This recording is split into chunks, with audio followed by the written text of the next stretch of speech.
दोस्तों, देवकी बड़ी सती साध्वी थी। सारे देवता उसके शरीर में निवास करते थे। समय आने पर देवकी के गर्भ से प्रतिवर्ष एक एक करके 8 पुत्र तथा 1 कन्या उत्पन्न हुई। पहले पुत्र का नाम था कीर्तिमान। वसुदेव जी ने उसे लाकर कंस को दे दिया। ऐसा करते समय उन्हें कष्ट तो अवश्य हुआ, परंतु उससे भी बड़ा कष्ट उन्हें इस बात का था कि कहीं मेरे वचन झूठे न हो जाएं। जब कंस ने देखा कि वासुदेव जी का अपने पुत्र के जीवन और मृत्यु में समान भाव है एवं वे सत्य में पूर्ण निष्ठावान भी हैं, तब वह बहुत प्रसन्न हुआ और उनसे हंसकर बोला, वासुदेव जी, आप इस नन्हे से सुकुमार बालक को ले जाइए। इससे मुझे कोई भय नहीं है, क्योंकि आकाशवाणी ने तो ऐसा कहा था कि देवकी के 8वें गर्भ से उत्पन्न संतान के द्वारा मेरी मृत्यु होगी। वासुदेव जी ने कहा, ठीक है, और उस बालक को लेकर वे लौट आए। परंतु उन्हें मालूम था कि कंस बड़ा दुष्ट है और उसका मन उसके हाथ में नहीं है, वह किसी क्षण बदल सकता है। इसलिए उन्होंने उसकी बात पर विश्वास नहीं किया। इधर भगवान नारद कंस के पास आए और उससे बोले कि कंस, व्रज में रहने वाले नंद आदि गोप, उनकी स्त्रियां, वासुदेव आदि वृष्णिवंशी यादव, देवकी आदि यदुवंश की स्त्रियां और नंद, वासुदेव दोनों के सजातीय बंधु बांधव और सगे संबंधी सब के सब देवता हैं। जो इस समय तुम्हारी सेवा कर रहे हैं वे भी देवता ही हैं।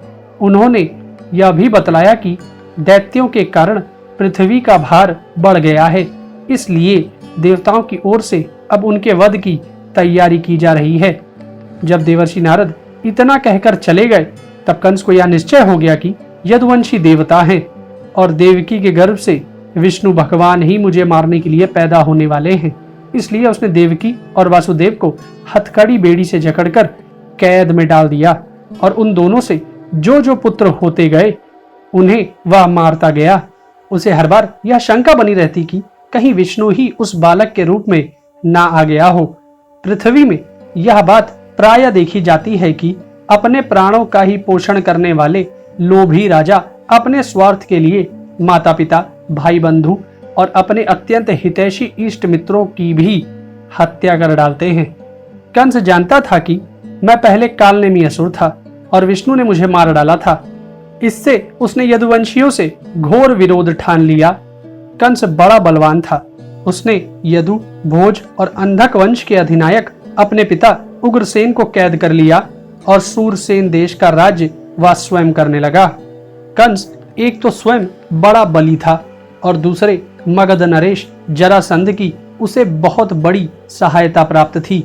तीसरे उसके साथी थे प्रलंबासुर, बकासुर, चाणूर, तृणावर्त, अघासुर, मुष्टिक, अरिष्टासुर, द्विविद, पूतना, केशी और धेनुक तथा बाणासुर और भौमासुर आदि बहुत से दैत्य राजा उसके सहायक थे। इनको साथ लेकर वह यदुवंशियों को नष्ट करने लगा।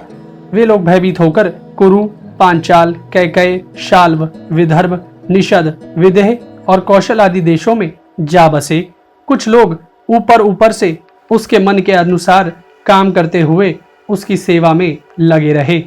जब कंस ने एक एक करके देवकी के 6 बालक मार डाले, तब देवकी के 7वें गर्भ में भगवान के अंश स्वरूप श्री शेष जी, जिन्हें अनंत भी कहते हैं, पधारे। शेष भगवान ने विचार किया कि राम अवतार में मैं छोटा भाई बना, इसी से मुझे बड़े भाई की आज्ञा माननी पड़ी और वन जाने से मैं उन्हें रोक नहीं सका। श्री कृष्ण अवतार में मैं बड़ा भाई बनकर भगवान की अच्छी सेवा कर सकूंगा, इसलिए वे श्री कृष्ण से पहले ही गर्भ में आ गए।